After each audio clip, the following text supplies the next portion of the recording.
قوم نه زمونږ مشرانو به د خپل الله سره بوتان جوړ کا هغه ته به سجدي. رسول الله صلی الله علیه وسلم ته سره راغی وی چې مسلمانې وی ولی وی زما یو خدایو بار می بوتل او لمباله وی او می لمبول نور ته می کې خو چې وچی وی دوګي دړان رااله پر خپې اوچتی کې متیازې په وی زما خدای ورته هیڅ مونږ نو زه ورته ولاړم ورته می وی کہ عرب یبول سالبان برأسه عرب یبول سالبان برأسه آیا داس شیم رب کې دیشي چې د چا په سر ګډړان متیازي کوي نو هغه می مات کو ابوت او تعالی عالم ترا تا حقيقي خدای وکای تاسو خیال راغی عرض دا ابو بکر صدیق را پاسې دا او وی یو حدیث دا رسول الله صلی الله علیه وسلم ووري اے اهل مدینه بیا چې تاسو څه خو خداوت ټول سرنګون د پیغمبر فرمان بچ بیانې ده صحابه بدا سے ناس تو تابوي چې د دوی په سر مارغان ناس تاسو غوندې به بق بق نه کته سړی تدا سي الائمه من قریش جناب محمد رسول الله فرمایلی دي چې امام چې د ابد قریش نه اے اهل مدینه او تاسو قریش نه ای لہذا حق د امامت تاسو نه دی اهل مدینه وی قال رسول الله هكذا پیغمبر دا سی ویلی دی صدیق اکبر وی والله بالله ثم تلا سمعت رسول الله صلی الله علیه وسلم الائمه من قریش په خدای قسم ما د رسول الله نه اوریدلی چې هغه فرمایلی چې امام چې دی د قریش اوس دا قریش دي تاسو انصار یې په دې کې انتخاب اهل مدینه را چې پیغمبر ویلی دي نو په قریشو کې تا نه اوچت ببل سو بیعت تفصیل وګد رالا د سردار کونین صلی الله علیه وسلم د جنازه انتظام اوس یو تپوس تاسو نه کوم مهم درته نه تحقیق کوي چې د رسول الله صلی الله علیه وسلم اول جنازه چا کړی دا او سو جنازې شوي او په جمع جنازه شوي دا او کنا چاته شتا پتا ها شتا چاته وای شیخان څه کوي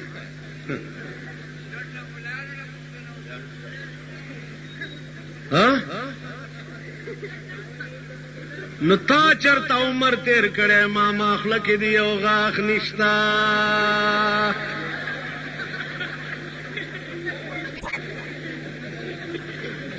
ترا پاسه لغوندې تا وخت چرته تیر کړه دیکھو وګورئ ما ته ګورئ بوډا سپینګیره سړی دی ډېر ښه سړی دی بزرګ دی وای ملیانو نه تپوس وکړو ته به څه کوې وای تورا ګیره مې شوه سپینه زه حیران یم تورا ګیره مې شوه سپینه زه حیران یم چې رحمان لا نه عاقل شو نه بالغ وخت تیر دا څومره لویه دنیا ناسته یې تاسو ته د خپل پیغمبر زه په دعوی ویم چې دام پته نشته چې اول جنازه چا کړې ده او په جماعت سره د هغه جنازه شوې ده دا څومره دنیا چې ناسته چا کړې جبرائیل څه کارو جنازو کولو سره تاسو خیال راغی په دعوی ویم یو قوم د قوم چې دومره لري وي هغه څه قوم چاته چې د خپل پیغمبر د جنازې پته نه دلته خلاصې خلک ډیر خلافت د علی او ابو بکر ته واغستو دا وکړه دا مسله به شیعه حل کی او سنیان دي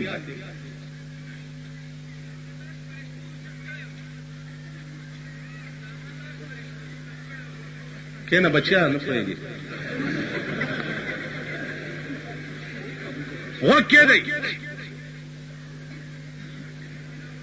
عزیزانو ما عرض کولو جناب رسول اللہ صلی اللہ علیہ وسلم دفن حکم وشو چې ما خخو بچرتا بل حدیث بیان دی چې ما بعد حضرت عائشہ په کوټه کې دننه دفن کوي هغه کمره کې قبر وکنسته شو دفن التو عزیزانو مسله اوس دا ده چې قبر د پاسه چت روا دی او کنا جایز سعودي عرب کې د ټوله دنیا د علماو یو کانفرنس چې قبر د پاسه چت جایز دی او کنا جایز علماو فتوا ورکړه چې قبرونو د پاسه چتونه جایز نه سعودي حکومت وی چې خدای زده رسول الله گنبد عمرانو زمونږ د ملک نمائندگی پکې کول مولانا شبیر احمد عثماني رحمت الله علیه هغه چې د پیغمبر گنبد نشي ورانول ولی پیغمبر د وفات په ټیم کې وصیت کړو چې زما دفن د حضرت عائشہ په کوټه کې وکړي او دغه وخت کې په کوټې چت وو که چت ضروری نه وای دغه په قبر پیغمبر به ویلې وای چې چت تلری کوي بیا مې دفن وکړي که تاسو وای پیغمبر نه هیرو که پیغمبر ته عیسیان نسبت کو نو پټکی کافر باندې د ټولي دنیا علما حیران شو او وی چې د پیغمبر قبر چې ده دا خلاف قیاس ده په دې بچت ضرور وي د پیغمبر د وصیت مطابق باقی قبرونو باندې بچتونه نه تاسو خیال راغی دفن وشو انتخاب امیر المؤمنین ابو بکر نن امیر المؤمنین شو سباله صادری پوگا چولی دیو بازار تراوا عمر فاروق په مخ راغی اینا یا ابو بکر اینا ورته زم منډای کې دا صادره خرصوم چې بال بچ له نفقه او غټم بیا به نور کار کو الله ته چې د کلرکۍ چارجواله په دفتر کې هم سبب صادره پوګه با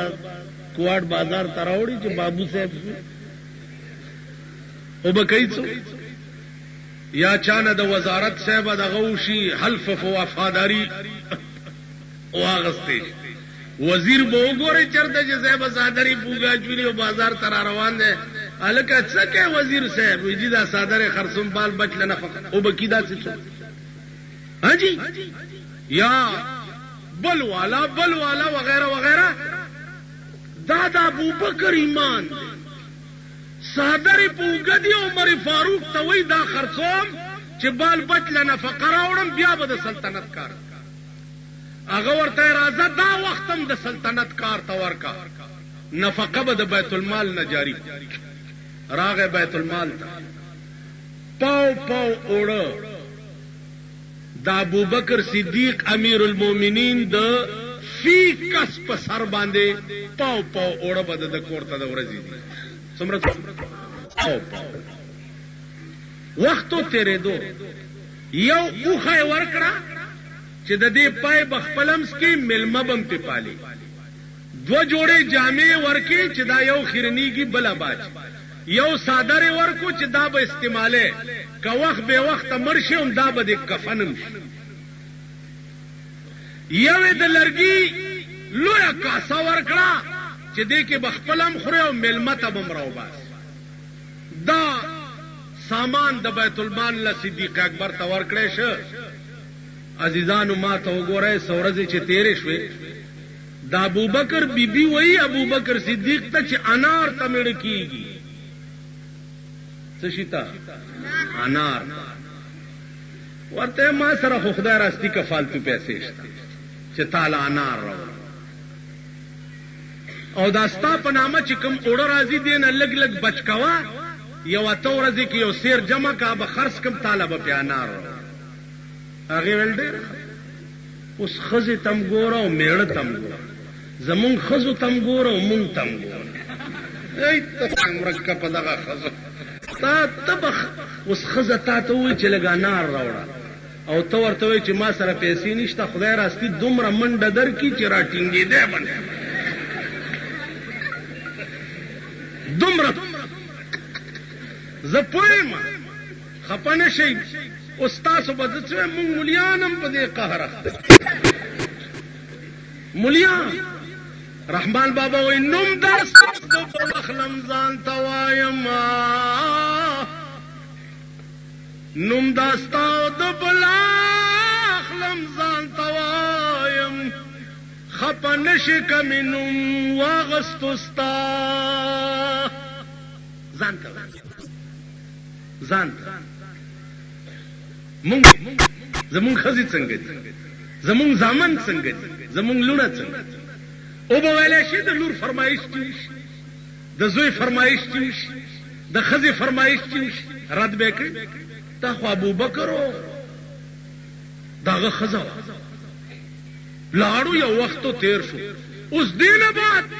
بیا په پاکستان کې وای ابای مې لیوانای شو په ترجمه باټینګړ غواړي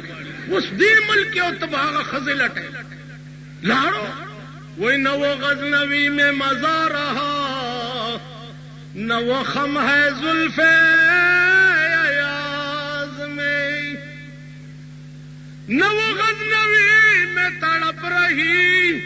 نو خم ہے زلف ایاز میں نو حسن میں رہی شوخیاں نو عشق میں رہی گرمیاں وہ جو نہ تھے تو کچھ نہ تھا وہ جو نہ ہو تو کچھ نہ ہو جان ہے وہ جہان کی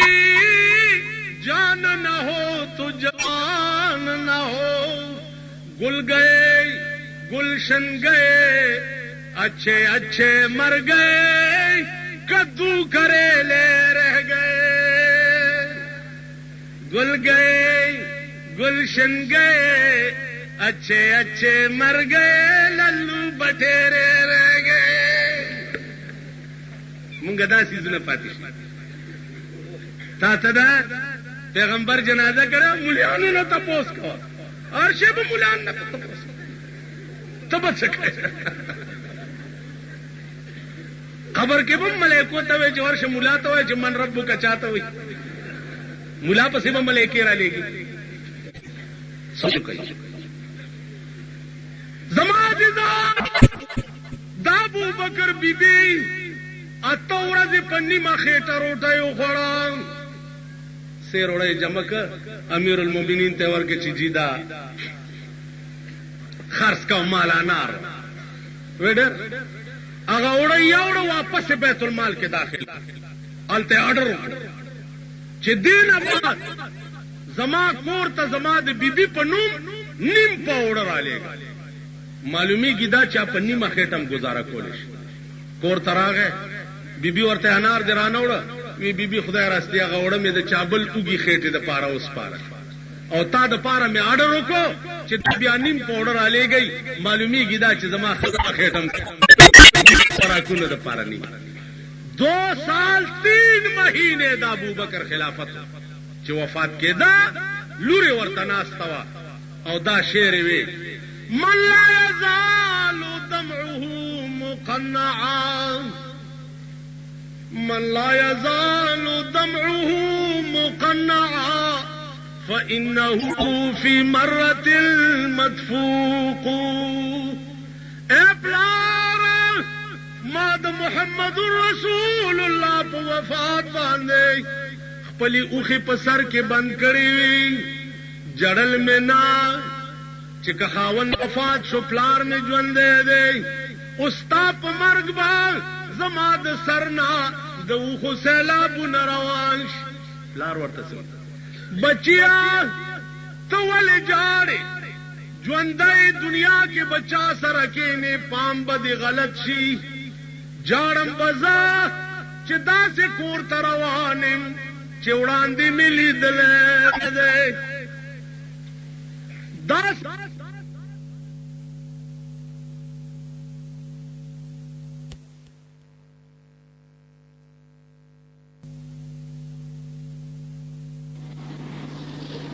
د دې داسې مثال لکه یو بس اکسیډنټ وشي د چا لاس ماتی، د چا خپه ماتی، د چا سر ماتی، د چا پخته ماتی، د چا خېټه شلیدلی، د چا ملا ماتی او اسپیټال کې ډېرې پروتي. یو وای سر ملاړو، بل وای لاس ملاړو، بل وای خپه ملاړو، بل وای ملا ملاړو. او ډاکټر اریانی چې خدای سر والا ته ورمنډه کم، کخپو والا ته ورمنډه کم، کملې والا ته ورمنډه کم. مليان روحانی ډاکټران او ملک ټول اکسیډنٹ کړي دي.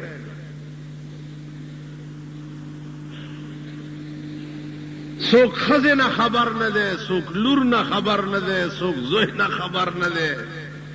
څوک ځان نه خبر نه ده، څوک دین نه خبر نه ده، څوک مذهب نه خبر نه ده، څوک اسلام نه خبر نه ده. او ډاکټر اریان دې چې زینو کم پسې طالبانو لورشي جلګه دا کتاب دا سوایا دا سوایا دا سوایا. کدی نور پسې ورشي جلګه دې خزو ته لګي واګي واچوي. خدای ته وګورئ دا سبام بار رئیس دی چا پسې هغه د یو خزه لور مړاوه، هغه نه مخکې مور مړاوه، هغه نه مخکې پلار مړو، هغه نه مخکې رور مړو. آلور باندې جړل ورته ویل بچڑی میں کس کس نوروا، بچڑی میں کس کس نوروا، ماں نوروا کے پیو نوروا کے پیرا نوروا کے بچڑی تنوروا. سب سب جاڑم،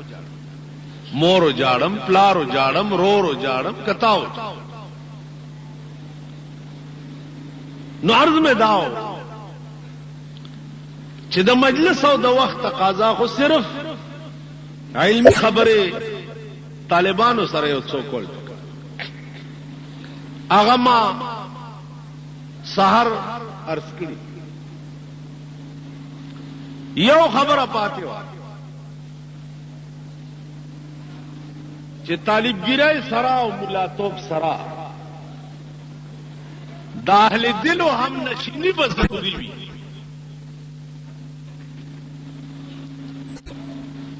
علم وشو